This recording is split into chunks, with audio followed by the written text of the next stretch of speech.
You let me know when we are live and you We see should people. we should be live. Okay, cool. What's up, chat? How we Yeah, doing? what's up, guys? Welcome Today to. is Oh, go ahead. number 17 of these chats. We've made past the halfway point. We have 13 left after this. Um, yes, very excited to be talking to Fuji-San or Larry tonight and talking to him about his whatnot live streaming and his late nights and his shows and all sorts of awesome stuff that we can pick Larry's brain about today. So, Larry, if you want to kind of tell everyone where they can support you, where they can find you before we hop into the actual chat. Sure. I'm Fuji-San Car Shop. Some people know me as Larry. What's up, Benji? I see you. You can support me on Shining Cars and Collectibles Whatnot channel. Channel owned by Ray. Love Ray. Got a bunch of us on there. Beerski, Unit every once in a while. Shug, what's up, buddy? Um, a large portion of my business used to be eBay. I've really turned off of eBay. Uh, but I'd say the two sides of my business right now are Whatnot and TCG Player. So support me on TCG Player. I don't know if anyone's ever said that before, but I'm there. Okay. So, and tell the people because I honestly for the longest time I didn't even know that you were streaming for Ray because your schedule is so far off of the norm. Right. When can people normally find you streaming on Shiny Cards Collectibles? iFOMO, what's up? Um, yeah, that is complicated. It's something I'm still trying to work out to this day. A regular schedule or whatnot. Typically, earliest you'll see me is 10 p.m. Um, it's been a lot less of this recently, but sometimes I'd start at 2:30 or 3:30 a.m. So it's Man, definitely late night. yeah. Um, What's all whatnot depends on. like late hours like that? Are there a lot of people streaming that late, or is it kind of like a ghost yard, or like you and a few other people going? What's the platform look like that late in the night? I mean, there's definitely people streaming. There's big channels like Master Set who are often streaming 2:30, 3:30, maybe ending around then. Um, but the majority of their customer base, you recognize this when you're shipping, is California and Hawaii. I mean, it just makes Okay, sense. because of the time difference. Yeah, yeah. Gotcha. So a lot of packages going out there, Alaska too, of course. Um, but California for sure, and California has money, so like it's not a bad deal. I figured I'm Sure. awake at that hour. Try to do the Kingmaker hours, as I've heard it called, where you can grow popularity in a time frame that is not super contested. Mm. Yeah, that makes sense. I think for a while when the live streaming was still kind of a new thing, it was like mornings were kind of that open spot for a while because a lot of people were doing it not as a full-time thing. It was like a side Mm. thing. So everyone would do like the night times and the weekends. And then during the week in the morning was like a slot that not a whole lot of people could do.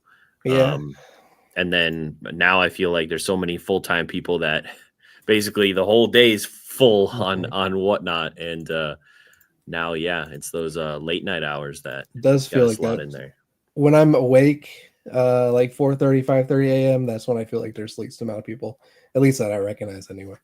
Yeah. But even I don't want to start streaming at that time. I don't know. It's a little much. And when you stream, what do you typically do? You do pack rips? Do you do singles? Is it kind of all the above? Like what's your bread and butter? I prefer singles for sure. I was definitely trying to do the, super near minty. You can grade this. Uh, Maybe you want to pay extra because it's so gradable kind of singles thing. Um, hasn't really quite worked out the way I want to, but I do prefer singles over pack rips. Pack rips just get so messy. Singles, it's just, here's the card they ordered, put it in the envelope. Pack rips is like, here's a stack of cards that they've opened. Try to fit it in an envelope. I just singles are so tiny, so easy to ship. Yeah. We talked about it a little bit beforehand, but we were talking about sourcing. So on your Yeah. stream, you do, correct me if I'm wrong, but you do a lot of Japanese, right? Yes, Um, definitely. yeah. You primarily Japanese singles? 100%. Okay. It's what I like, so that's what I'm happy to stream, Yeah.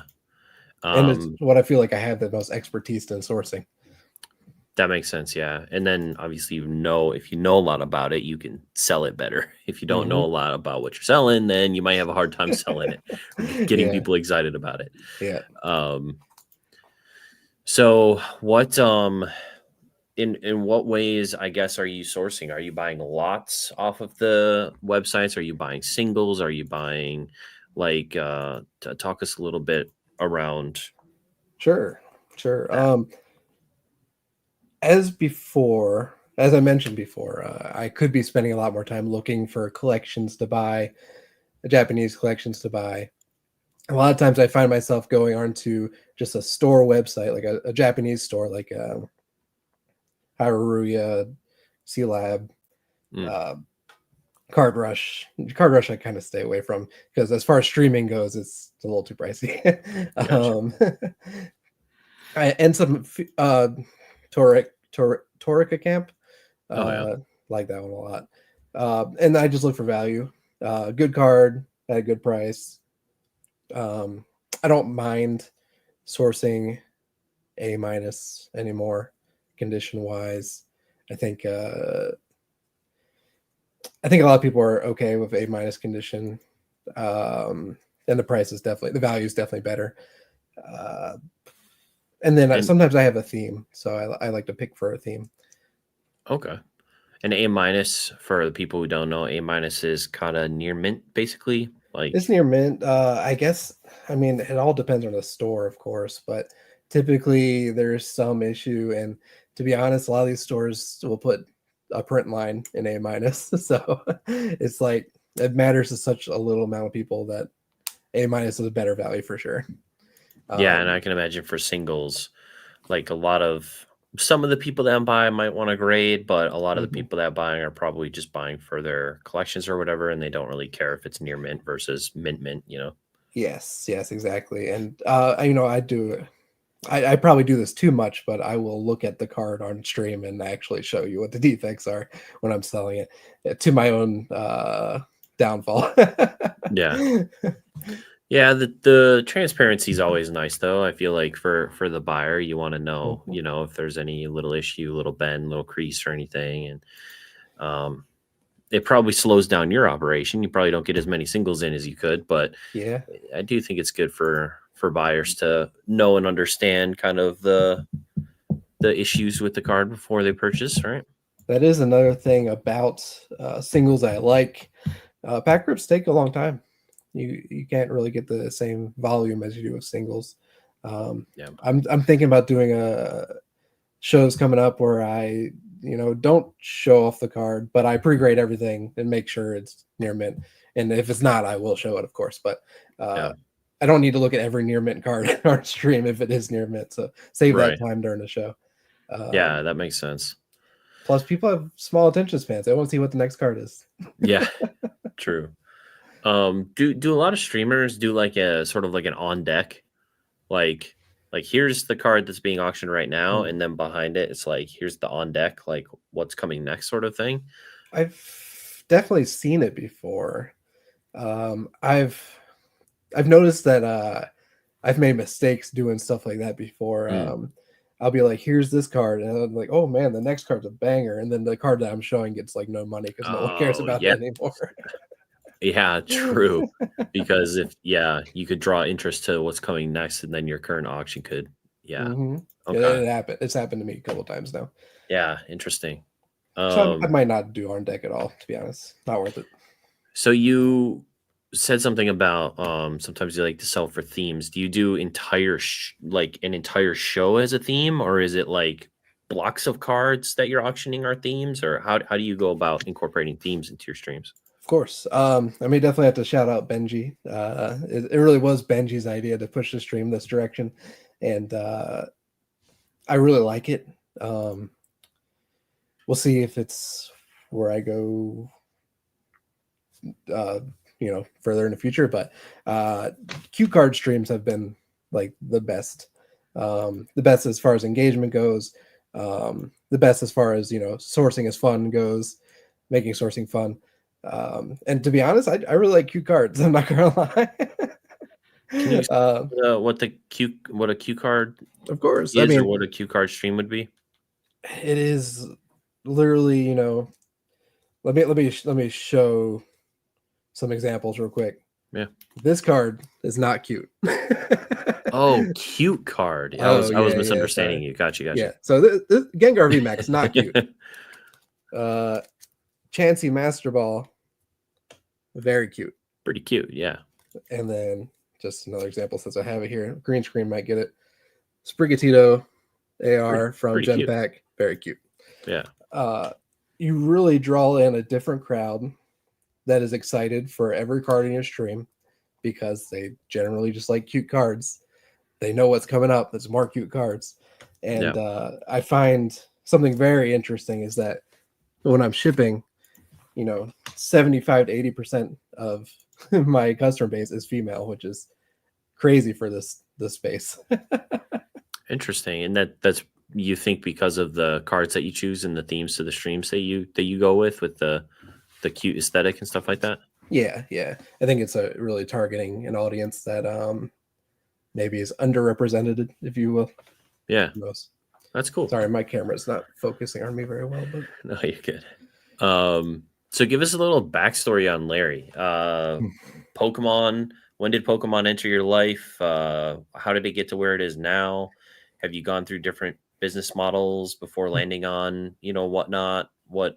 Just give us the rundown, the journey of Larry and Pokemon. Sure. My life starting at the beginning, I guess, where everyone starts, I guess I was 7 when Pokemon came out in the US, as far as the cards go. I was crazy addicted because all of my friends were addicted. I remember I pulled a Charizard eventually and I lost it at school. So that's a big pivotal moment in my life, having a Charizard that I pulled on Christmas and then taking it to school and just feel like I have no idea where it is. Pretty sure it was stolen, but Oh. Yeah. And another pivotal point of this time frame is that, the local stores were having trouble keeping Pokemon in stock. And we ended up buying a lot of Japanese packs from these stores. So a lot of nostalgia comes from the Japanese side of Pokemon. The old back just hits different because of that to me. That's why I have Taco Bell back here. Nostalgia is such a big part of why I do this, I think. Yeah. And that's my big worry about modern Pokemon. I don't know if I'll have that nostalgia for modern Pokemon like I do vintage, but yeah, it sells. So yeah, I'll sell it. I guess I should keep going with my life. The games were a big part of my life, more than the TCG even. I definitely had TCG, but the games are where it's at. I think I definitely played Ruby and Sapphire, but that might have been when I stopped caring as much. I played every game up until, I guess, Heart Gold Soul Silver came out, which is 2010-ish, maybe somewhere around there. I don't know. Yeah. I definitely missed Black and White XY, and I feel bad about that. And I came back in Sun and Moon. But the games were a big part of my life for sure. I definitely fell out of Pokemon mostly because of Yu-Gi-Oh! Like me and my friends, we all just started playing Yu-Gi-Oh! I don't know. I still love Yu-Gi-Oh! Cards. I definitely don't dabble as much as Pokemon. It's not worth it. Yeah. It's not a good use of my money. As much as I enjoy it. And then college did not touch it. That's when XY and Black and White were out, I think. Came back 2016. I came back. After college, I got like a quick job at Walgreens until I figured out what I was doing in my life. You had like Fates Collide, Phantom Forces, Evolutions. They were all at Walgreens. So, paycheck, Pokemon. It was a small paycheck. Minimum wage was tiny back then. I'm not Yeah. gonna lie. Definitely opened up some bangers from those sets though. And that was also when I first heard about the Mario Pikachu coming out in Japan, and then I didn't buy any. Missed opportunity. Yeah, I was like, they were like $60 on eBay or something like that. I was like, I can't afford that. I'm just working at Walgreens. Damn. Yeah. Uh, So when did yeah. Pokemon become a business, I guess? So I was 2018, like late 2018, 2019, probably. Definitely before COVID was when I realized that, well, that's a lie. I definitely sold Pokemon cards in 2016 when I was opening them at Walgreens, but business wise, like really going into it, 2019, I guess, is when I was like, um, scalper mode. I can buy this to Walmart and sell it on eBay for way more than what it is. What's up, Chef? Good to see you. Yeah, I'm not gonna lie. I didn't know how to source back then, so Yeah. I didn't know how to source under what market was. So a lot of what really got me into is kind of like scalpy. I'm not gonna lie. Yeah. So just buying stuff at basically retail. Mhm. Was that what? Did you do that while you were at Walgreens, like when stuff Oh would hit yeah, shelves? I was way past Walgreens at that point. So this Oh, is okay. 2019. I'm talking Oh about. I yeah. was Okay. working like a software analyst kind of job at the hospital. Okay.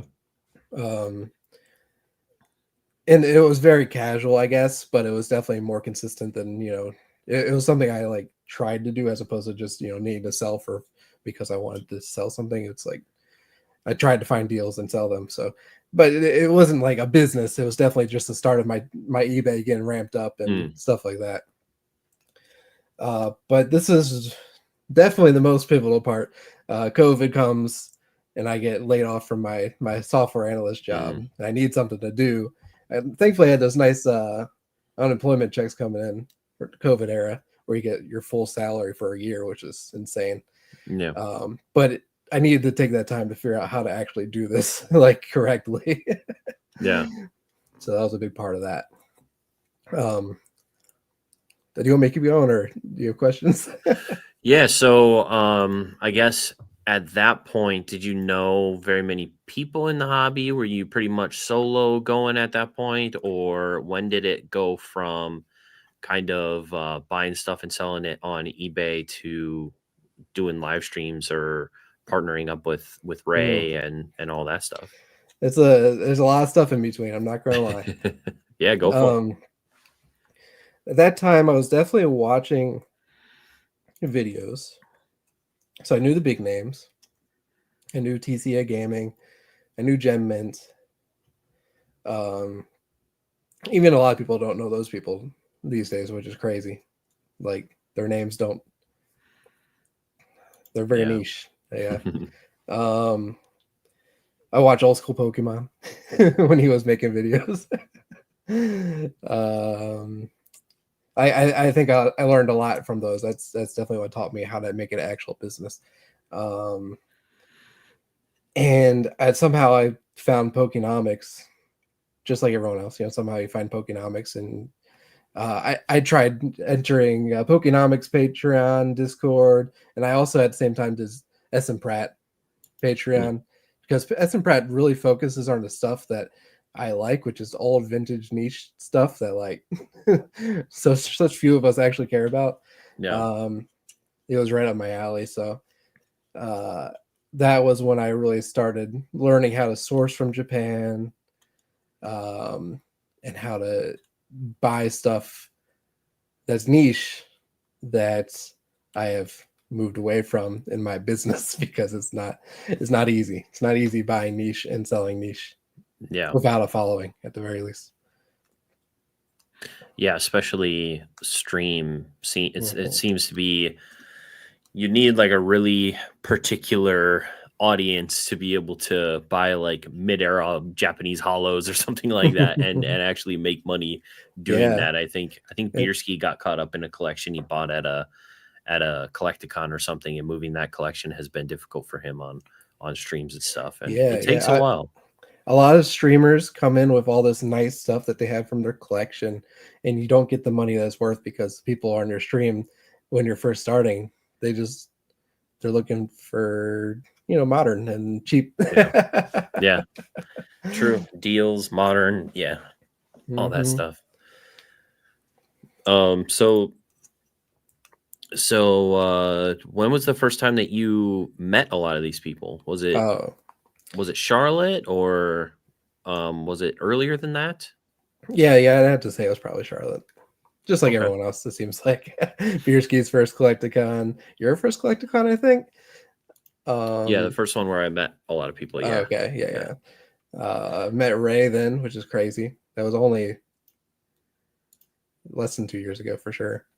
A year and a half ago? I don't know. It's so quick. Yeah. Met Unit then. I think the Green Shiz was there too. I can't remember. But yeah, everyone was at that Collecticon. That was great. I love that. And that started my like year of conventions. I did a whole year where I went to almost every convention. All the Collecticons. Exhausting. Yeah, all the Collecticons. I mean, yeah, it was exhausting and probably not worth it, but it was a good time. What's up, Unit? Good to see you. At what point did you realize that you wanted to try live streaming? Was that your idea, or were you approached by Ray to try it? Or I definitely started it on my own. Okay. And you? Oh, Benji was there. Benji was. Were you in Charlotte? Yeah, I think he stayed with us at the Airbnb. No, the last Charlotte, yes. Oh, the Charlotte before. Yeah, the Charlotte before. I don't think Benji was there, unless I'm crazy. But yeah, I don't remember. He's such a forgettable person. Yeah. I definitely met Benji. I definitely met Benji in Massachusetts. I went and stayed at his house. That was the first time I met him. Okay. He wasn't there. He's yeah, right. Anyway, what was I talking about? It was important, I feel like. Damn. The streaming. You started streaming on your own, and then yeah. So in Houston, the first time I went to Houston, which was after that first Charlotte show sometime, I met this guy.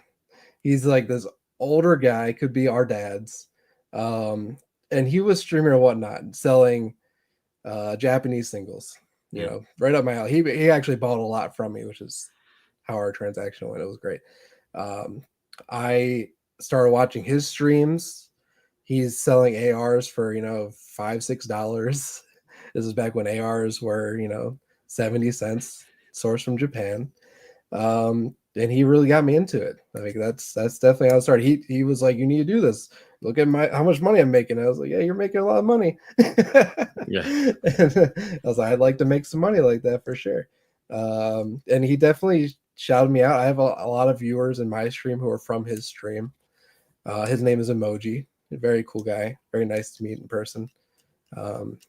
Very successful in many businesses. And then I started up and I was like, you know, this is great. I'm up to 3,000 followers very quickly. Love that.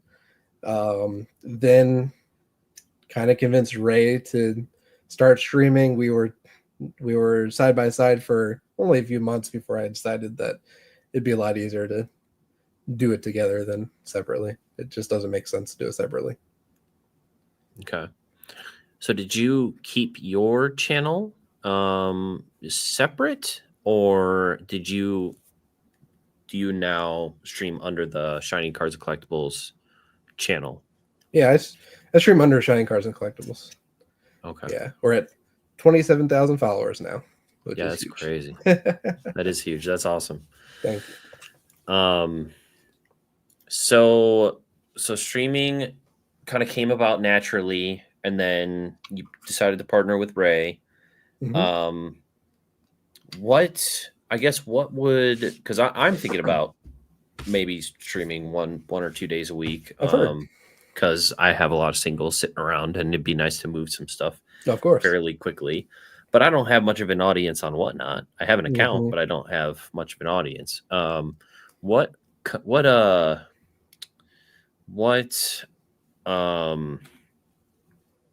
what advice would you have for someone like me who wanted to start on Whatnot today, and be, somewhat successful at some point with the stream?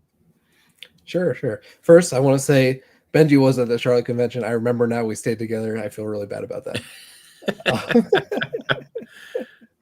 Second, I want to say I'm going to give you a lot of advice that I don't follow myself, and I'm still trying to figure it out.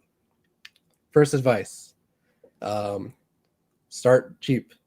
Don't start, at under $10 cards. Don't do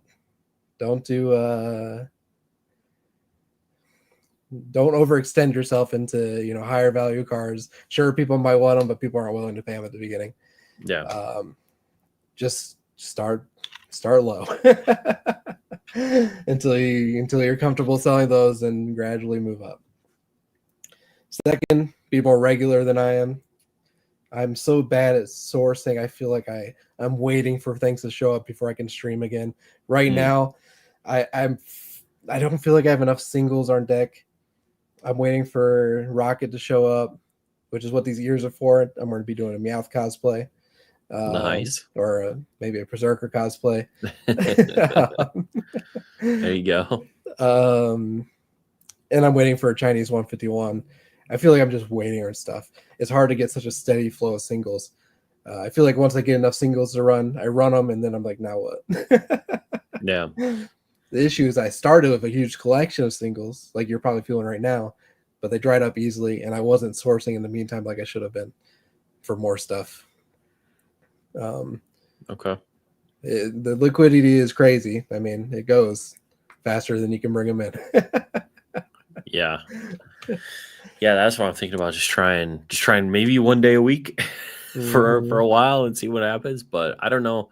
To be honest, I don't know if that's enough though. Like I don't know if that's enough to if you're only on one day a week, to grow or garner an audience.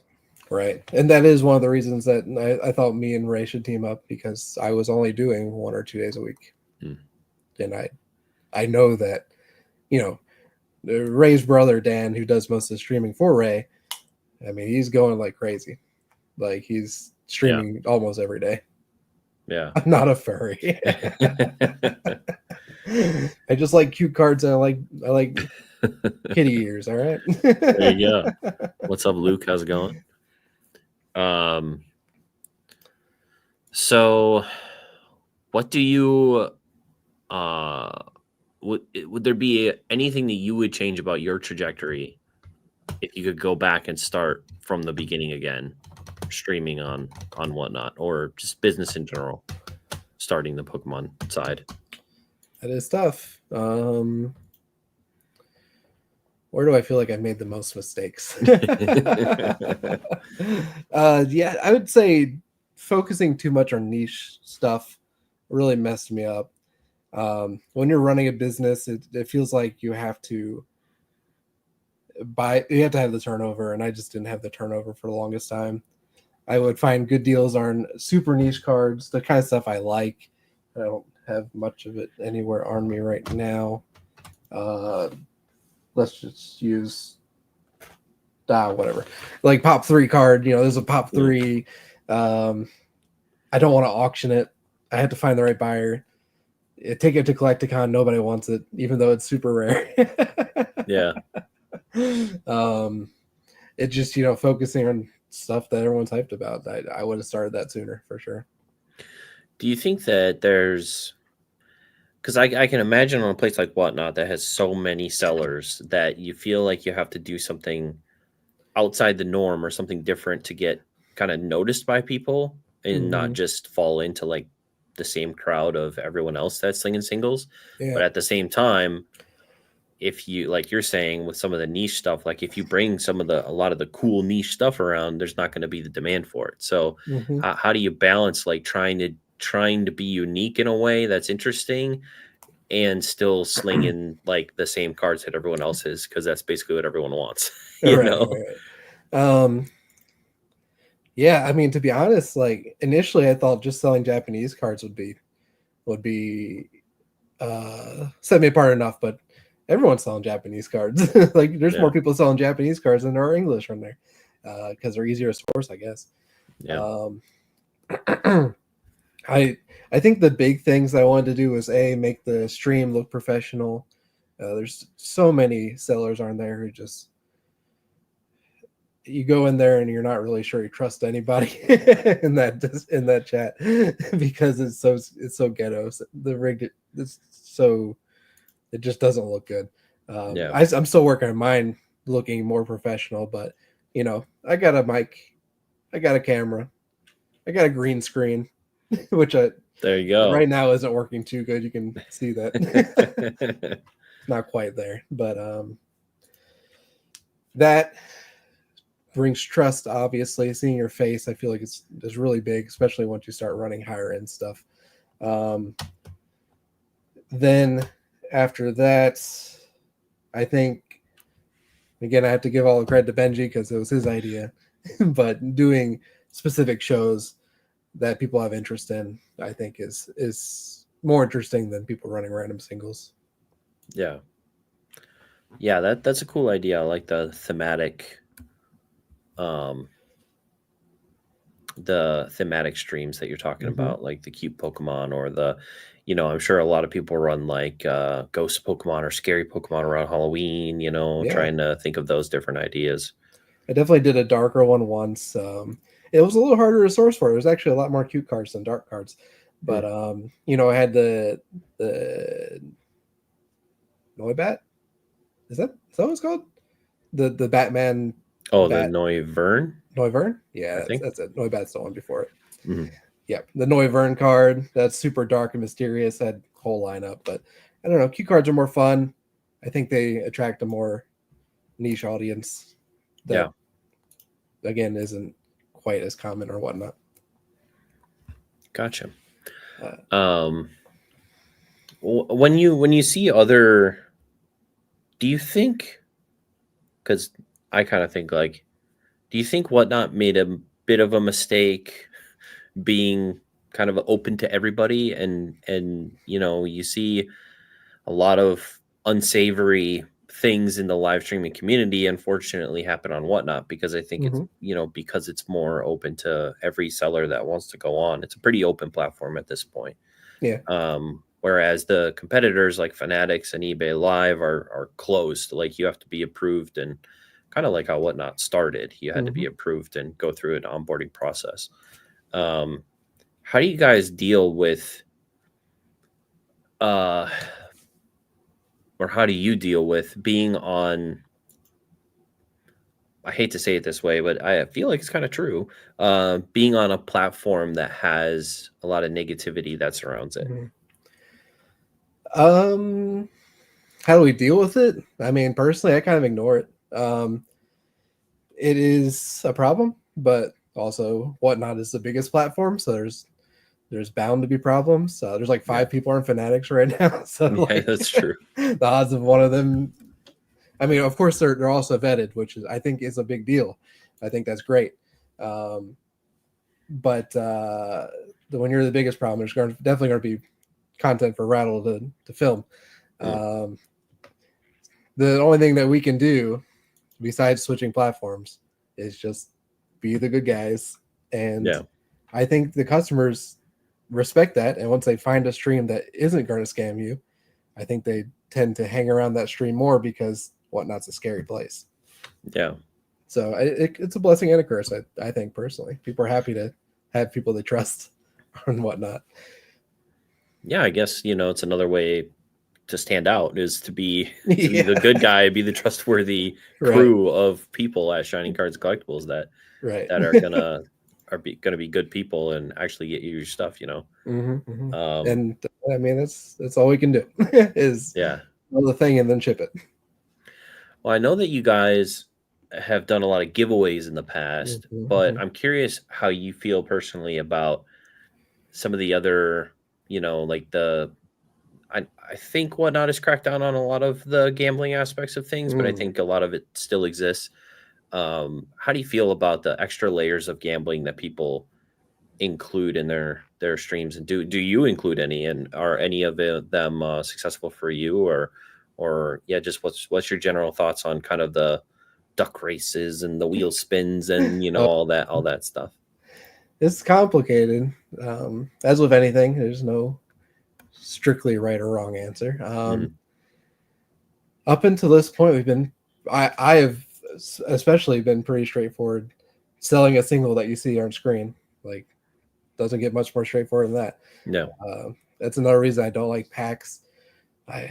English packs, especially. I remember when we opened Prismatic on release weekend, I just felt bad the whole time. It's so miserable. I hate that. Yeah. But we definitely have aspects of, I'm not going to call it gambling because I don't want to be sued, of randomized chance. We have breaks where you buy into a booster box. Let's say, for instance, Shiny Star V. I don't know why I picked that one. There's 10 packs. You buy a pack, and one of the packs wins a slab. So you got 10 packs. These are not packs, I know. But when you flip over one of the packs, it has you win on the back, and that person wins. Yeah, I've seen a Bierski slab. do that one time. Yeah, beers. We've all done it. Yeah. It's definitely not as straightforward as selling a single to somebody, but it does help move a box that we might not sell otherwise, or a prize that we might not sell otherwise, especially at auction, might go horribly. The gambling is tough, but it's definitely better for higher end stuff. Getting rid of higher end stuff that you couldn't auction. Yeah, I think though I bought into one. I forget, it was a Korean box of, I forget the set now. Dark Phantasma, Korean Dark Phantasma, I think. Interesting. On our channel? Yeah, on Bierski. And I bought Okay. in, I forget if I got 1 or 2 packs. Okay. And then yeah, it was like it had winner on the back, or it had something written on the back, and whoever got that pack won, I think it was like a raw Celebration Charizard or something like that. Like, it was cool. And I think that's an interesting way to do it, because it's buy it now. Like, you're buying into it. It's not an auction. It's not anything like that. Like, you're choosing to buy in at a certain price, and you have that chance, and so you'll get some hits out of the box, and all that. So I thought it was a fun way to do it, for sure. Yeah, it's definitely, you got to think about it. Make sure. I mean, we're not trying to scam anybody, obviously. You know what the odds are at the very least. As long as the customer base is into it and they feel safe or comfortable doing it, then I guess that's good. Yeah, that's awesome. So I guess I can. It's been almost 40 minutes. I could go through and say hi to people in chat. You obviously have been. I try. But it's a habit. Yeah. Well, when you're a streamer, you'll catch them. Hoodoo, Shug, iFomo, Mamif. I'm not sure. Hello. How's it going? Chef, E-Unit, Luke, and PokeKid. What's up, guys? Yeah, make sure if you guys have any questions for Larry, questions about live streaming on Whatnot or anything like that, post them in the chat. We'll go through your questions as well. Appreciate you all being here.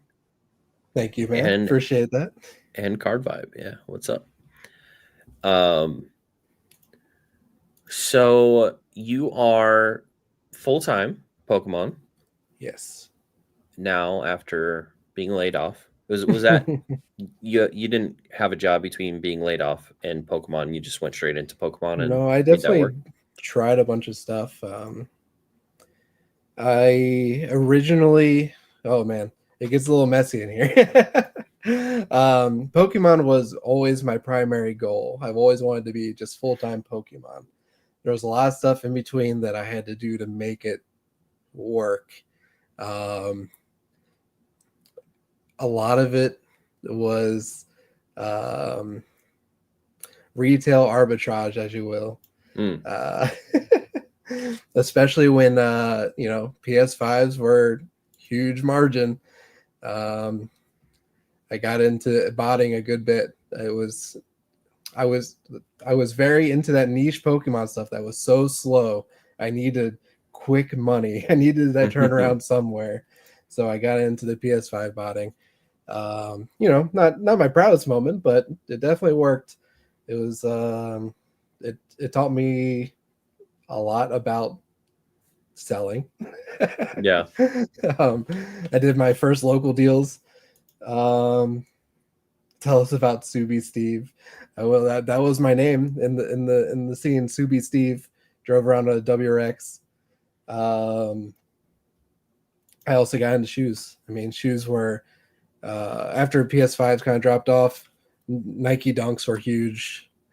Sneaker botting was so much of my turnaround as far as money goes. I'd buy 20, 25 pairs of shoes. They'd show up through UPS in 2 days, take them to the gas station to the plug, and he'd pay me out. Like, it's so easy. You don't have to list it anywhere. Yeah. Sous vide, Steve. I could go with that. I got a sous vide. I'll whip something up. Again, not what I wanted to do. It just not having a job and the opportunity being there, it was hard for me to say no. Thankfully, shoes died off, and I was able to focus all the time and everything I learned during that period into Pokemon, and I'm strictly Pokemon now. So yeah, I never got into the. Obviously, I flipped video games for a long time. Okay. Like 10 years ago, I used to go to garage sales and buy old video games and sell them on eBay. So I kind of learned like the flipping culture sort of stuff from that. And then, that kind of, I sold that collection, and then, got into Pokemon when the boom hit back into Pokemon, and that's awesome. And went from there. So, but I was one of those guys that tried to get a PSA 5 on launch day. Oh no. And couldn't. So you should have reached out. I had a bunch of them. Larry. Oh man. But yeah, that's it's funny. I feel like we all figure it out in different avenues, whether it's the way that you and Ponga got into it, or the way that Dan got into it on the streets of RuneScape, the way that I got into it on garage sales with video games. Like, we all come at it from a different way, but we all ended up here. It's kind of been interesting. And I think this is safe to say, it's like, out of those things, this is what I was always trying to get to, Pokemon full time. I don't know if you knew you were going to do Pokemon when you were doing those video games or not, but no, not when I was doing video games. I did not know that I was going to be doing Pokemon at some point. That it was something that always came up at garage sales. Like, I'd always see binders of Pokemon cards, and I think for the longest time, I just felt like nobody cared. They're worthless. Occasionally I'd offer like $100 for someone's collection, but and I just never was really in tune to the value side of Pokemon until it blew up. Essentially, I wish I was more in tune to it prior, when I was going to garage sales, because I would have probably killed. But I think I knew about the value, but I don't think I knew how to run a business. I probably still don't know how to run a business, but I didn't know how to source it all. Spats, what's up? Spat. This took a long time to grow, It's not just to give you an inch. Let me get an inch of that. Yeah, I don't know if Spat can grow any facial hair. I've never seen him with facial hair before. I don't feel like. Well, I'm in that unique predicament where you lose the hair up here, so you have to compensate. Well, we're getting there. We've got we've got the receding and the, but I can't grow a very good beard. I got these patchy spots. Nothing connects anywhere. It's I feel sorry for you. it's pretty rough. But I know the hair loss thing. Like, eventually I just had to do it. And, it was rough, but I'm glad I did it. Yeah, my brother's in that stage where he would probably just look better if he just shaved it, shaved what's up there, but he just doesn't. Yeah, it takes a while. He's still holding on to it. Can't grow shit. That's It's the tough. only thing That's I'm tough. good at. All right, let me have it. So obviously with your logo and your name and all that, you've got a Mm, very like Japanese vibe to mm, the the content that you stream and the singles that you have and all that stuff. yeah, Have you been to Japan yet? And where'd you go? I want to hear about a trip. If you had sure. one, if you didn't have one, then that's cool. No, I think like many great people, you see Fuji for the first time and you get inspired. Like I think that's happened. That's a tale as old as time. And I don't think I had this name before I saw Fuji. I think I definitely got it done after my first trip to Japan. Um, First trip was originally going to be in 2019 when I had a stable job and income to fly to Japan, but or in 2020, I mean, my bad. Hmm. March of 2020 is when it was planned. um, but I eventually got there 2 years ago. Um, it was a great time. I really thought, Fuji-San really gets across the point. Japanese Pokemon, this is what it is. Mhm. I still get messages like maybe it's not just me, maybe everyone does, but I get a lot of messages for people asking for sealed suppliers from Japan. Yeah. I don't know if that's just because they see my name or if that just everyone gets it or not. But I think one of my sealed guys has almost the same name as you do. So that might be yeah, I've definitely seen someone asked me recently if I started a business in Japan. I think it's Fuji card shop or something. I don't remember, but yeah. yeah, it's something with Fuji. It's very similar. Yeah, I will admit it's not the most unique name, but I like it. So Yeah, for sure. So where'd you guys go on that trip? oh yeah. So I've been to Japan 3 times in the past 2 years. I really love it. Nice. Hell yeah. Um, every time I try to go somewhere, I'm just like, or we could just go to Japan again, and then I do that. That I'm in the same loop right now. I'm in the same exactly the same loop. Yeah. So, So the first trip was Tokyo. It was like I think it's called the Golden Route. It's the route everyone does. Tokyo, Osaka, Kyoto. gotcha. Go back Tokyo, fly home. Yeah. I mean that was just incredible. Oh god, Tokyo. Even to this day, Tokyo is kind of just like the city that you feel like it should be home base to your trip. Like it has the most interesting stuff. Like I love all the other cities, but Tokyo, I can always find something new and exciting to do. And Yeah. the second trip was definitely interesting. We brought two of my wife's friends, so they had to do all the normal stuff, the Tokyo, Osaka, Kyoto. Mhm. But me and my wife also took a day trip to uh, Kyushu. What's the big city there called? Fukuoka. Okay. And a day trip to Kanazawa, which was amazing. Both of those places are awesome. I wish I had more time there. Fukuoka is known for their tonkatsu ramen. That's where it Oh, yeah. originates from. Got some ramen. They got a lot of ramen there. Yeah. Amazing.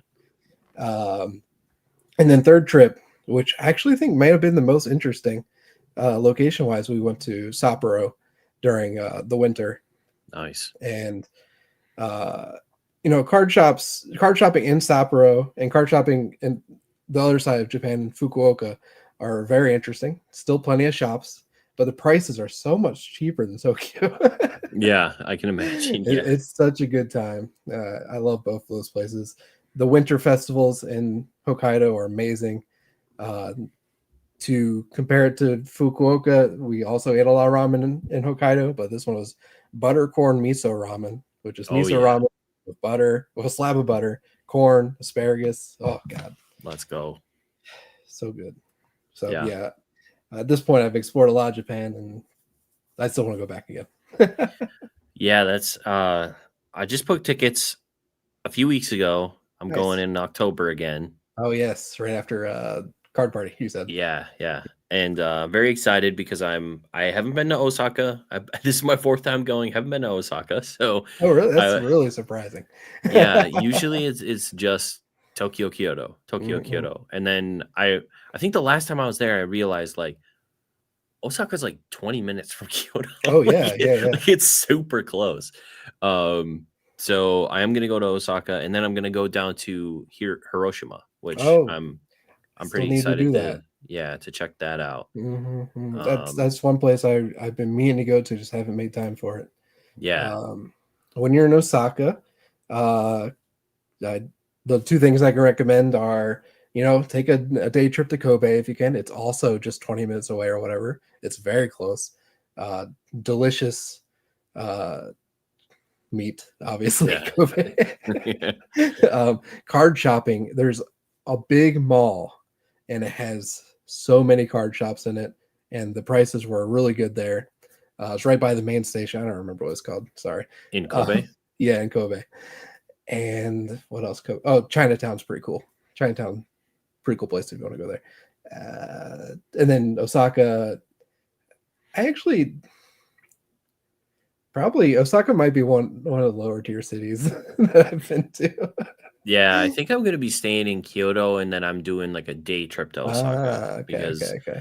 Ibex told me, he's like, unless you're going there and you're gonna do like multiple days going to card shops and stuff in Osaka, he's like, you can just do a day trip and hit most of Mhm. like what's interesting about it. I think so. And Osaka, I just recommend some kushikatsu, which is like their specialty. It's just like fried thing on a stick, dip it in some sauce, eat it. Hell yeah. Delicious. Hell yeah. I'm down with that. Yes. But yeah, I'm excited about that. Have you stayed in Ryokan? Oh yes, yes. We've managed to do that every time. Okay, nice. Just for one night. It's not worth staying more than one night, but Yeah. it's definitely a good traditional experience. Yeah, I've been looking at some in Hiroshima. There's a Mm. couple of really nice hotels in Ryokan Mhm. on the shrine that's in the middle of the water in Hiroshima, and Yeah, it's, yeah, I know. yeah, so it's on that island where that Oh, shrine is, and yeah, there's a yeah, few yeah. different Ryokan hotels that are on that island. They're a little pricey. Ryokans are pricey because they come with like food They and are. Yeah, stuff. it's worth But it. yeah, I was thinking about doing that this time because I haven't done that yet. Yeah, So it's great. It's definitely like a grounding experience. You don't really get the hustle and the bustle and you're kind of just in a room. yeah, But it's very traditional and definitely something I'd recommend everyone do at least once. nice. Are there since you've been to so many different areas, Mhm. are there other recommendations you have for people who are going to Japan for the first time? Like, what do you Oh, think of like a first time trip should look like for some, or could yeah, yeah, like yeah. almost like an optimized first trip for Oh someone who's god. excited to go? The first trip is so optimized already. Like everyone does the golden route, like I said, and it really is. It's great. I mean, Tokyo you have to go to. You can't not go to Tokyo, especially since you're flying in there half the time anyway. Yeah, Um, Kyoto is so busy, but it really does have all the history. It was one of the only cities not bombed in World War II, so it has all the small streets that a lot of cities have uh, moved out of. All the cities have all these wide roads now. The Kyoto is really condensed. Um, Osaka, you could skip. Go to Kobe. Kobe is more fun. um, yeah, honestly, I think it takes more than one trip. Like yeah, that first trip, it's a lot of learning. So yeah, do what everyone else does. There's no problem with yeah. that. And Kyoto is, I mean, I've only been to Tokyo and Kyoto in terms of Mhm. like staying in a city for any length of time. Sure. But Kyoto to me, I don't know. I love Kyoto. It's like all the different shrines are Mhm. awesome. Like Yeah. Fumishi Inari going up the mountain to the top and through all the red torii gates, and then the uh oh no, what's it called? The real famous one in Oh, that I know that's what up it at is. I the, didn't. You go up to like the shopping street to get to it, kind of thing. yeah. I don't remember what Oh, I it's don't called. remember. But it's probably my favorite place that I've been so far. I always go in the morning so Really? that I can hit Oh, nice. sunrise. Yeah, I so it's definitely not. went when it was raining. So Oh, the good news is that there was less people, but the bad news was that it was raining. yeah. That's pretty rough. Yeah. But yeah, Kyoto for me for some reason is like just my favorite place so far. But Mm, favorite place is really tough. I know I've been shouting at Kobe a lot, but I haven't actually been there that much. I really enjoyed Sapporo. Maybe it's just because, like, snow makes everything more magical, but snow every day, snow festivals are so good. yeah, Oh God. yeah, And then it's just also somewhere that, there's not a lot, there's tourists, but like you still feel like you're one of the few tourists who are there, which is yeah. nice. You're definitely outside of like the main sort of hub, you Mhm. know. Like I definitely haven't been. It's one thing that I'm excited about. So Ibex obviously lives there, and I Yeah. think he'll be in Kyoto when I'm in Kyoto, or he'll Oh, at least be over there. nice. And he has a car, so he's like, Oh, when you're there, like we're gonna figure out somewhere to go that's like out in the countryside instead of you know just doing the yeah. normal like in the city type of stuff. So Now that would be really cool. I haven't gotten to do much countryside. I've definitely taken the train to some less visited places Yeah. for card shopping specifically. And that's definitely an experience on its own, but uh I'm definitely relying on trains. Yeah. We can get a couple questions in here. We've got a couple Sure. questions now. We've got Luke. Have you noticed any differences with streaming between before and after the boom? The most recent boom, I imagine we're talking about. Well, we're Because the still in first, the most recent boom. yeah, yeah, Well, I yeah. guess after the last boom and now into the next boom. Like, Okay. Because I I wasn't guess. streaming before the first boom. Yeah. I definitely was not doing that. Ooh, in Japanese, almost no. Maybe it's because I feel like a lot of our growth is just natural. I don't feel like it's related to boom. I'm still losing money on singles. Maybe sealed product is people are more interested in the Japanese release than they were when Wild Force was coming out, or when uh, what else was in that dead period? Stellar Miracle was coming out. That was not a good one. Uh, People are more interested, but also I feel like the channel's growing, so I couldn't tell you if it's boom related or channel related. I guess focusing on Japanese, uh, I don't notice the boom as much. Gotcha. Did you? Because you were in when this happened, but the waifu boom a couple years Mm, ago that yes. lasted like a month and a half. Yeah. Did you? Were there any mistakes made during that period for you, or was it Uh, pretty I chill? learned I learned after the first boom, the 2020 boom, that I should stop buying stuff during booms. True. That's a good. That might be a part of my stagnation here, is I'm afraid to buy things. Yeah. Um, so thankfully, no. I definitely made some money on the waifu boom, and then I definitely have some waifus sitting around that are too cheap for me to want to sell, knowing their Hmm. potential, Yeah. and that kind of hurts. But Do you have a personal collection as well as your business stuff? Do you collect and sell, or? yeah. Anyone who was in Jake's office hours, which is just a few of us, already heard this spiel. But yeah, I definitely have a personal collection. It's all this niche stuff that I can't afford, but I just like to have it, and it's just all my bags. It's all dust. I put it next to me because I figured it was going to come up. I have a lot of just like fun sealed products. Sorry, the focus is trash again. First, like, we got the Game Boy game. Oh, Oops. nice. They don't come sealed, but this is definitely not near mint or anything. It's got the Game Boy Dragonite promo in there. Like, sealed promos are awesome. Hell yeah. Let me keep going real quick if you don't mind. Yeah, of course. I can't help it when someone asks me about my I personal love seeing collection. cool stuff. We got the guide. Oh God. This is not going to work. Oh, Oh, no. everything. Yeah, we're good. We're good. Don't worry. It's all personal collection. The Game Boy guide with the Oh, Venusaur nice. promo. With the Venusaur. Yeah. Very cool. Sorry. Again, focus is not, especially since it's green.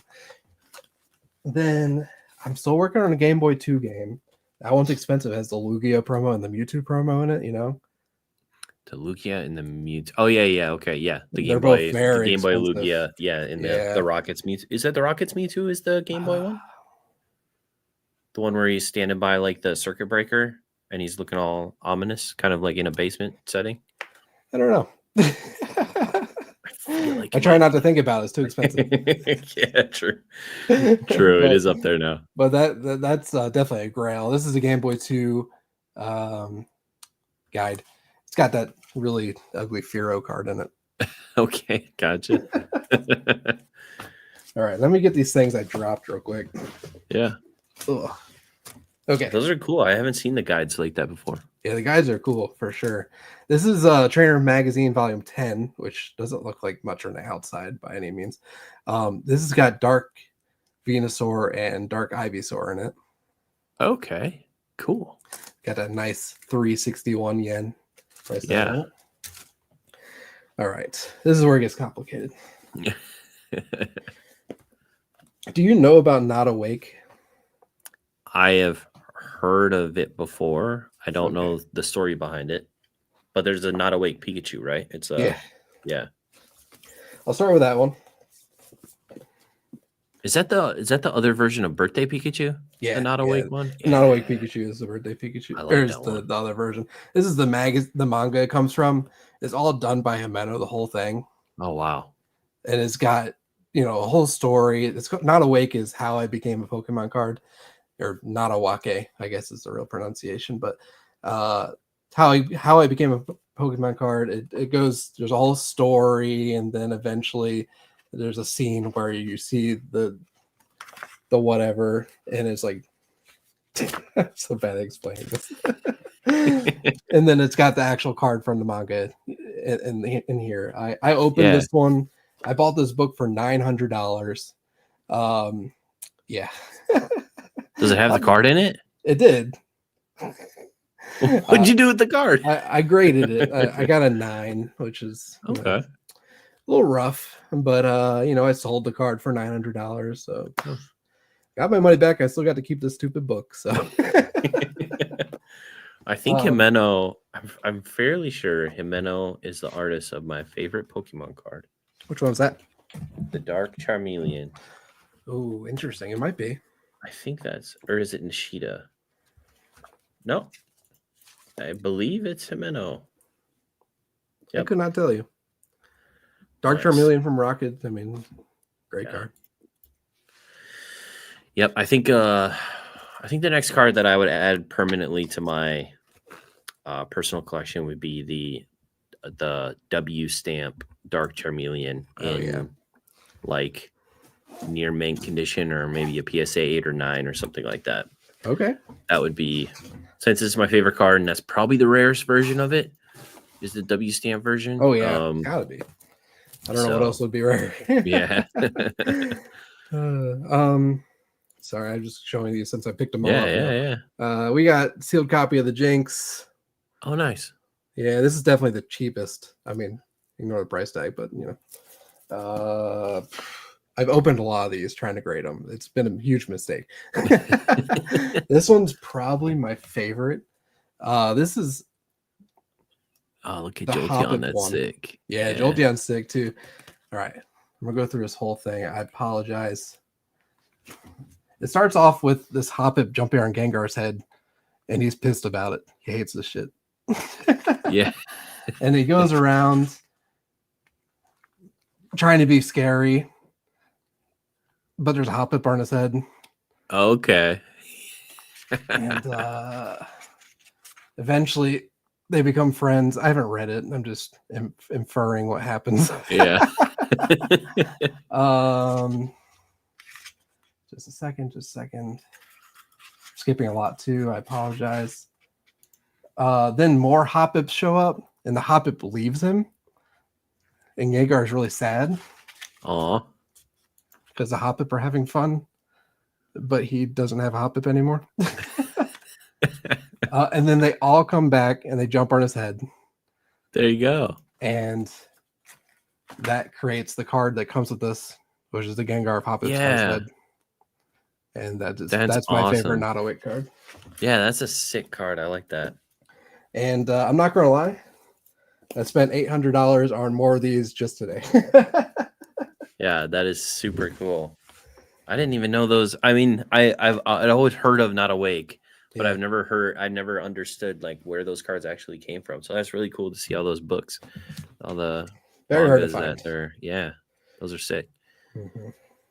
And that's what my sealed or my personal collection is like. It's just a bunch of stuff that I probably couldn't sell if I wanted to. Yeah. Yeah, that's I think I was talking to Wonder last night, and it's kind of a similar situation where like my personal collection is just stuff that nobody knows about and is probably worthless. But I find enjoyment in it. So yeah. yeah. I mean, that's technically all that matters. Yeah, true. And then I don't feel like, oh man, I'm holding on to like a couple $100 card that I could do, so much with that money or whatever. It's just like, no, this is probably worthless, but I think it's cool. Yeah, and that with that Pikachu one I opened, I mean, if I graded a 10, there's no way I was going to keep that. Even if it is my dream goal, that thing at a 10 is like $5,000. Damn. Yeah. Oh well. That's awesome. Any pro tips for eating soup? Deal with it. I guess the pro tip would be use a straw, but I'm not going to do that. Grimer, any trips for traveling to Japan for the first time? Want to do a Hokkaido Sapporo trip at some point in the near future? Yeah, I feel like we kind of talked a bit about that already a little bit ago when we were talking about Japan, but yeah, I think the only thing. Oh, sorry. Go ahead. Oh no, I was just gonna say it's a lot easier than you think. I feel like you build it up a lot in your head of like, oh man, I don't know the language. Oh man, how am I gonna get around? Oh man, and once you get there and you have your Suica card and you go into the, you get used to it after the first day, and then you're just buzzing around all of Tokyo. Like it doesn't take that long to get used to what's going on. I mean, Tokyo is definitely the easiest because people are so you go to Akihabara and half the people there are white. It's true because it's all tourists. Yeah. People are so used to English being spoken to them. Even when you go to the more remote places like Hokkaido and Sapporo, people are definitely like patient with you and they want to help and they're willing to listen as much as they can. Never run into any conflicts. Yeah. I neither have I.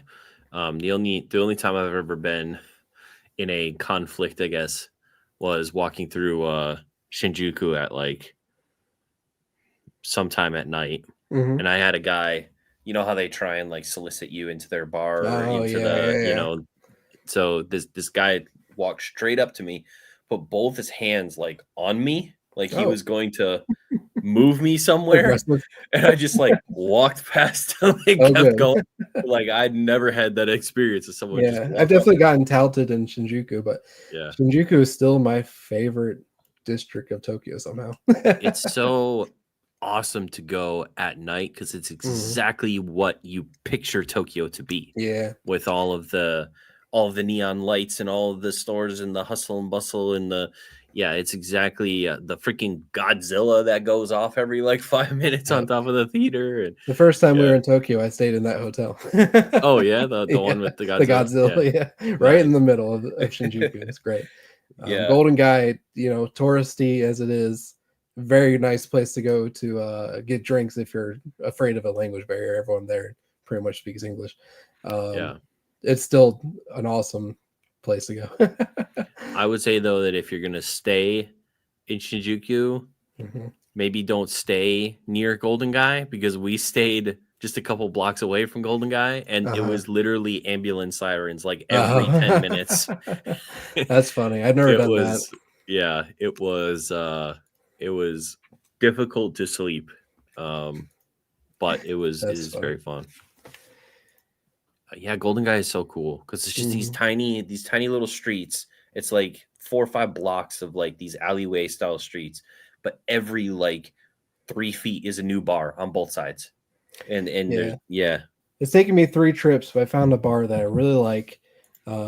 This last trip I went there, the guy remembered me, gave me a bottle of his homemade Sakura whiskey to take home with me, and I got a signed card in the bar. If anyone wants to know where it is, let me know. Oh, that's awesome. Great place. And Golden Guy is more expensive than other places. Like, don't get me wrong, but even then, it's still only like $5-6 a drink. Yeah, it was funny. And people just want to drink with you. Like they want to hang out. Like we were walking down one of the streets, and we were kind of looking in, like seeing what was going on, and we kind of look at a couple places, and the people at the bar are like, come in, like come drink with us. It's a little scary, I'm not gonna lie. Yeah. I definitely am someone who doesn't like to leave my comfort zone, so I might be going back to the same bar every time now. But yeah, well, if you find a place you like, and that's the place to go. Yeah, it is a very interesting experience for sure. Very different from other parts of the first couple times I stayed in Tokyo. I stayed in Ginza, kind of like the higher end, like expensive shopping area. And I went to Shibuya, but I didn't go to Shinjuku. This last time I went to Shinjuku, and it was like Shinjuku is a totally different place than Ginza. Like it's I think Shibuya is a little boring. Maybe I haven't found the right places, but it's just like all corporate kind of stuff, and like I don't know. So you can go to Starbucks, I guess. Yeah, I like the Shibuya. I mean, the Shibuya crossing is obviously super famous, and that's a really interesting experience. But it's like 30 seconds. You walk across, you take a video, and then you leave. You gotta walk back. Yeah, and then the Shibuya Pokemon Center is probably one of my favorite though, because it has the Mewtwo tube and some of the more cool stuff. That might be one of the few I haven't been to. Oh, really? Yeah. I totally forgot they even have one. That's crazy. Oh, they have the Pikachu promo with the graffiti. Yeah. Did you go to have you been to the DX one, the one, the Snorlax outside in the That one was definitely the best one. Like, that one is very cool. Of the ones that I've been to, I think that's the best one. Yeah. They got like all the games and the glass. I think that's really cool. I can't believe they can't get like better copies of them. But yeah, that definitely has some really, really cool stuff. And if you love plushies, like holy crap, that it's got a whole room that's a circular room, and it's just full of like every Pokemon plush that you can think of. I gotta admit, I never got into plushies. It's just the one thing I just skip. I don't know. Oops. Yeah, I got a couple of little things on my first trip. I got a little like Santa Charmander, because it was November, I think, so it was getting close to Christmas time. And then I won an Umbreon in the claw machine when I was there last time. It only took me like $30, but now I have like a little Umbreon. I was determined to win. That's awesome. Yeah. My problem is the claw machines I do are always food related, so I get the food and then I eat it and then it's over. There you go. Yeah, but in terms of how long of a ride is it from Tokyo up to Sapporo? Yeah, it's tough. The Shinkansen isn't a great setup for that route. Honestly, we flew. It was we flew into Tokyo, and then what do we do? Oh yeah, our flight got delayed. That sucked. So we were in Haneda for like way longer than I ever wanted to be, but I found out it's a lot bigger than I expected. I remembered. Did a lot of exploring in Haneda for like 6 hours, and then flew up to Sapporo. It was a long day. Yeah. Yeah, I imagine the flight then probably an hour or two. Yeah. It's really just like flying from, I guess, Atlanta to Maryland or something. Gotcha. Yeah, I haven't been up there. I really want to though. I would love to go to one of those winter festivals or be there around like New Year's, because I'd like to do that too. Because New Year's is the big holiday over there. Like Christmas is like Mm. they still celebrate Christmas, or Mhm. they at least decorate for Christmas, but New Year's I think is much bigger. So would you go for regular New Year's or Chinese New Year's? Because I'm pretty sure they do stuff for both. I'd probably go for regular New Year's. Yeah. Probably. Sounds like a good time. Yeah, and I've seen it would be fun to go around Halloween time, because Halloween in Shinjuku is crazy. Mhm. I don't know if you've seen, like, everyone dresses up, everyone's out there drinking and having fun and hanging out. Yeah. I don't think I need another excuse to drink. Yeah. Japan's great. Mhm. Highly recommend going out there if you can. Yeah. So you mentioned, but we haven't talked about, Okay. buying cards out in Japan, and that Okay. you've been to a lot of different places. It sounds like you probably shopped in the touristy areas, but you've also been out to Kobe and these other Mhm. places that aren't as tourist heavy. You made a comment that the prices are maybe a little bit better on the outer skirts, the less touristy traveled Mhm. areas. But can For you tell sure. us a little bit about the difference between those types of areas versus the Tokyos and the Kyotos and the Osakas? Yeah, so okay. I mean, starting from the center, you got Akihabara. That is the place where you'll find the most cards, which is nice.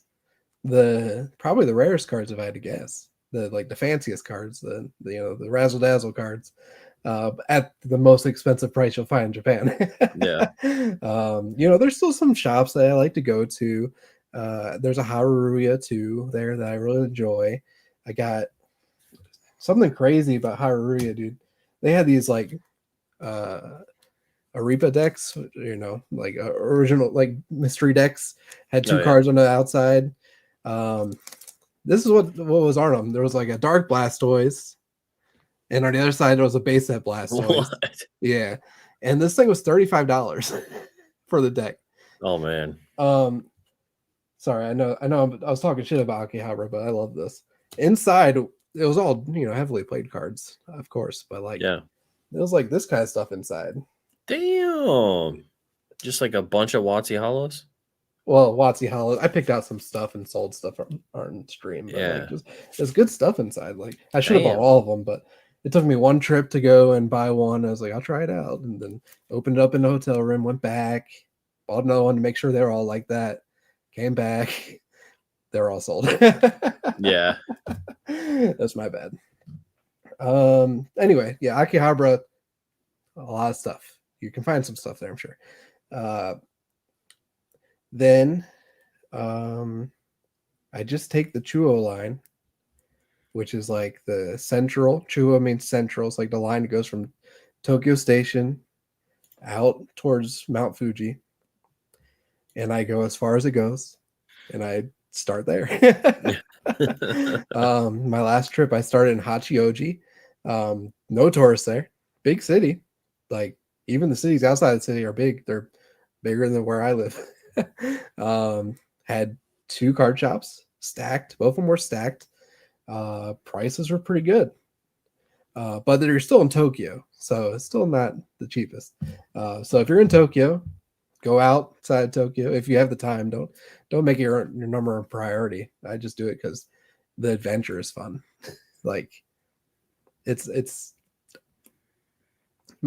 shopping is never my number one priority because I'd have to spend a lot of money to make it worth it. Yeah. But going to these card shops outside of Tokyo is definitely worth the adventure. Seeing what real Tokyo life is like, because no one lives in Shinjuku. I mean, some people do, but like most people live in these outside cities, like Hachioji, Kichijoji, Nakano. Nakano's getting kind of busy now too. Now, the outside cities that people don't go to, like Sapporo or Fukuoka, both where I shopped, those were and Kobe, actually. Kobe was definitely on that list, even though Kobe is pretty popular. Have been the cheapest cards I've found so far. The issue is that you get less variety. Oh, actually, the best place. I'll go ahead And shout it out, Shizuoka was the best place for card shopping ever, but you have to take the Shinkansen.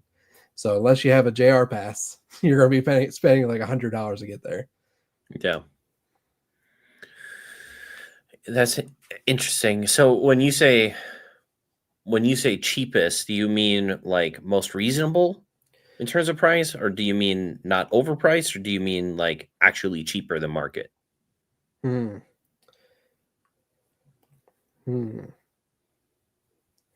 I would say definitely cheaper than market. The issue is when I was in Sapporo, I hadn't been to Tokyo yet, so I didn't know that it was as cheap as it was. It was when I went to Tokyo that I realized how cheap Sapporo was. And it was right when Battle Partners came out. So, prices, who knows what market is at that point? It just came out. Yeah. I mean, if you're looking, you'll definitely find stuff cheaper than market. I mean, I wouldn't say everything is, but more stuff in Shizuoka is cheaper than market than stuff in Tokyo, for sure. Gotcha. Interesting. If someone came to you and said, I want to go to Japan just to buy Pokemon cards, what would you respond to them with? I'd probably tell them that I'm not your guy. There are people that we know who live in Japan and do Pokemon full time. Jason, shout out Jason. He's in our sections a lot. He lives in Japan and he sources from those shops. It's possible. You need the time. You need to be willing to not really take a vacation because your whole trip's going to be in card shops. No. And you need the capital because just going over there on a, let's say, $1,500 flight. We're on the East Coast, so it's harder. People in San Francisco, a lot cheaper to get to Japan. Yeah. To make a $1,500 flight worth it, you have to spend tens of thousands of dollars, and I don't have that when I go over there. Yeah, I think I'm surprised. I feel like I haven't heard it in a while, so maybe people are starting to get the hint. But I feel like for so long, everyone just assumed like, oh, I can't get Japanese Pokemon cards here. I'm just gonna go to Japan and get them, and it's like not how it works. If we're not able to get Japanese Pokemon cards here for a good price, you're probably not going to find it over there. And if you do, it's probably not going to be a very good price. Mm-hmm. A lot of people are saying that cards in Japan are more expensive than here right now. Yeah.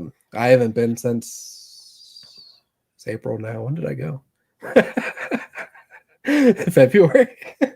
2 months now. It's only gotten worse. But people on eBay, you can find cheaper stuff than in Japan.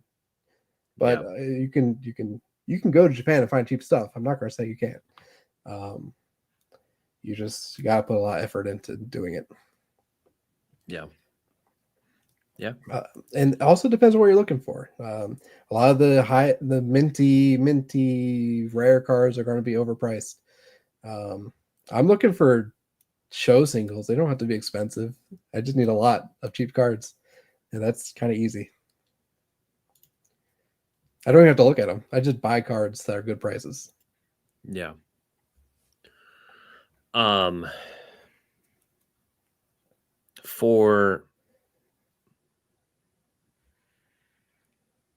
you think that most of the shops are? I'm trying to think, because the struggles that I've had buying cards in Japan is kind of trusting the condition. And I think that you probably can better trust the condition on like modern stuff. Like if it's modern and it's, A and higher, you're probably good on a lot of modern stuff.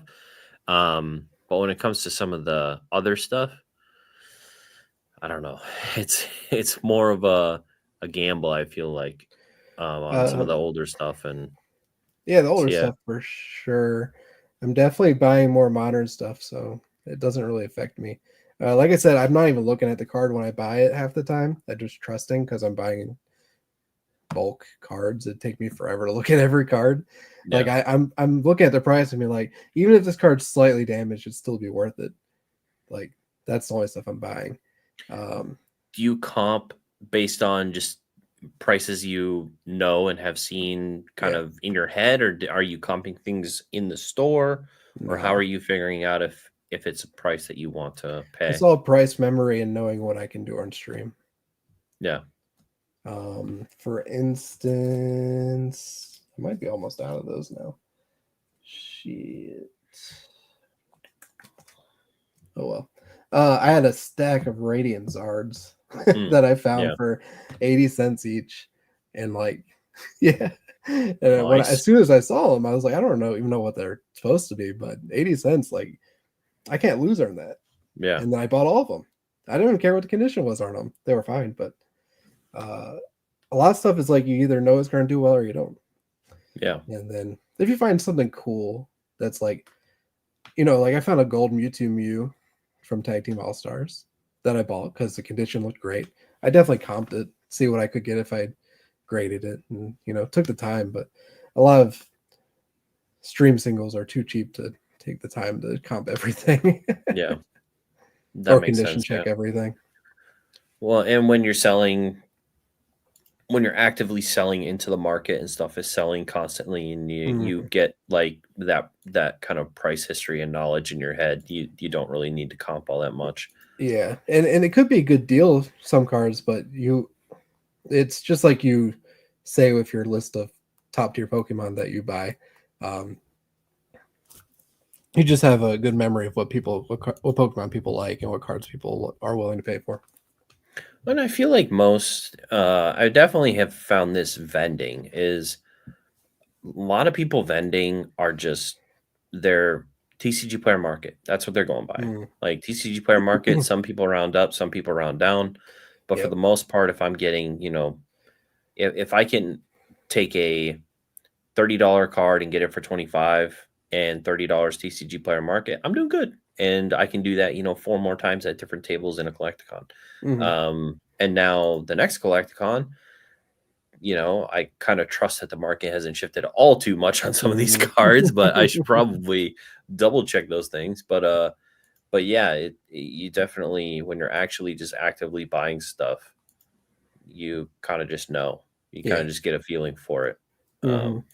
But I imagine there's an extra layer on top of your sourcing because you're sourcing specifically for an audience that you have. So Yeah. you It's know like what your audience will buy and won't buy from you. it's almost like a whole different market. It's like Yeah. audience market versus actual market. Yeah, market within a um, market. and one thing I'm trying to do now is grade a lot more. So if I get a card that is worth grading, I would like before I was trying to find minty singles to sell on stream, but now I'm actually taking the minty singles, grading them, and trying to get my money back on cards that I can't grade through selling them on stream. And then the Because on-stream stuff is kind of bonusy, like grading misses, mhm, near mhm. mint type of. Okay. Yeah, and a lot of people with these super cheap cards are probably not trying to grade them anyway. True. Yeah. Yeah. A lot of people aren't as crazy as me trying to get freaking CGC pristines on Gengar Vs. Hmm. Yeah, and uh, I'm saying that I'm trying to grade a lot more, but it's tough right now. It's tough to oh yeah. want to grade anything right now. No, that's true. I feel like CGC is the only one right now actually keeping up with turnaround times and price. Like they haven't raised their price and their turnaround times are still decent. The toughest Um, part with CGC is the upfront money. yeah, they do charge when they receive the package. That's Yeah. true. So instead of getting my money back for the singles immediately, I had to pay more and wait 2 months. Yeah, that's true. That's true. We'll see when I get back though if it's worth it. Probably Yeah, not. that'll be. Have you sold a lot of slabs on your stream, or is it mostly just raw singles? No, I've not sold a lot of slabs yet. We're kind of just getting started with it. It's we'll see how it does. Dealer rate at CGC is pretty good. Nice. So as long as you're hitting tens of pristines, I think it should work out. Yeah, yeah. Larry, the true brains behind Shiny Cards and Collectibles. Thanks, Thrifty. I try. Thrifty. me and Ray talk together a lot, come up with ideas. So That's cool. well, it's definitely he might own the channel, but I think we put both of our brains into it. Yeah, that's good. That's good. And then Bierski's there just doing his own thing, right? He's just Well, he's me and just doing- Bierski have opposite sleep schedules, so I never get to talk to him or True. see him. Yeah. Yeah, It's true. unfortunate. I'm going to sleep when he's starting to stream, so Gotcha. What did you do prior to full-time Pokemon? You said you were in computer or analytics or something like that? yeah, I was my degree is in biomedical engineering, which is cool. I don't really like it, but I It's did. cool, just a little biomedical engineering. It's not fun. Just sounds like some genius shit. It sounds like it. Yeah. Larry over here with 150 IQ. Ray actually has a job in biomedical engineering. Oh, interesting. But it'd be nice if he gave me a job, but I guess this will do.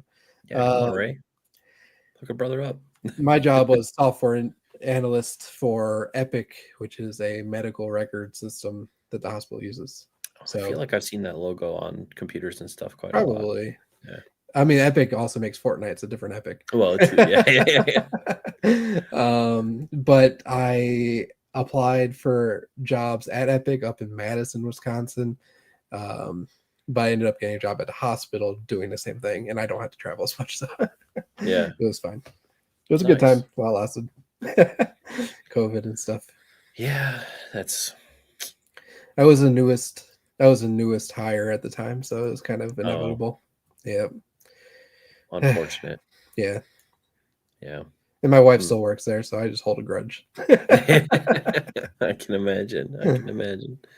Well, that's good. So you got kind of the setup, the golden setup of doing full-time Pokemon. You got the sugar mama. I don't know how anyone doesn't. In reality, it's so much easier to do this if you have a job. Yeah. But I like the freedom of not having a job, and I'm able to, so yeah, I will gladly take it any day. Nice. I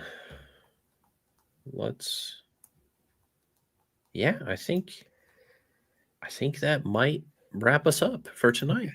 Cool. Thank you very much, Larry. Longer than I expected. Yeah. Thank you very much for coming by and being a part of this 30 chats 30 days project that I have going on. I really appreciate you hopping in. I wish you good luck. It's a lot of days. Thanks, man. I can't do anything for 30 days. It's impossible. Just reiterate one more time where people can find you, whether on Whatnot or Instagram or wherever, and Sure. We'll wrap it up. This weekend you can find me in St. Louis. I'm a big hater of St. Louis. I think their food is weird. But we'll keep going past that, and you can find me when I get back on Wednesday. We'll hopefully be doing a Rocket break of the new set. Thankfully, I get to order that later than release, so maybe we'll be down to $100 a box by then. I don't know. And then following that, I'll be breaking the new Chinese 151. China. Hot take, since I know you were supposed to ask me. Oh yeah, hot take. China is what Japan used to be. Unoptimized, exclusives, tariffs. I don't know. China's great right now. That's my. I wish I had a plug, a reliable plug for Chinese boxes, because I love the exclusivity and the reverse hollows and all the cool stuff. Yeah. I admit I have a plug. Hit me up if you want. I met you through Whatnot. Whatnot's good for meeting people. You just gotta, I don't know, network, I guess. But yeah, Chef gets it.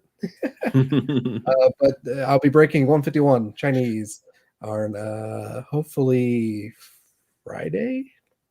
I don't know, but it's great. Awesome. Well, I appreciate it. thank you for the hot take. I totally forgot about that. If you want to hit us with the positive, the act of kindness, something that either you did for someone or someone did for you, Sure. that would be Uh, awesome. And yeah, it was a little tough. Maybe there needs to be more positivity in the space, but the one thing I could really think of is how nice of a guy Danny Phantom is. He's such a nice guy. I feel like he's doing genuinely everything for the community, which is insane. And I remember the one time at Card Party, there was a dispute between two people, and he pulled out 200 of his own dollars to settle the dispute. And I think that's really incredible. When he did yeah, that with, not for cameras, not for, it was never brought up again. He just pulled $200 out, so some kid would be happy. Pretty cool. yeah. All right, guys. Let me pull up the calendar just to tell you. Oh, I think I'm talking to Dan tomorrow. Tomorrow's Friday, right? Yes, I'm talking to Catch 'em All Collectibles. It might get a little spicy and fiery because we disagree on something, so we might have a little bit of a debate tomorrow. That's fun.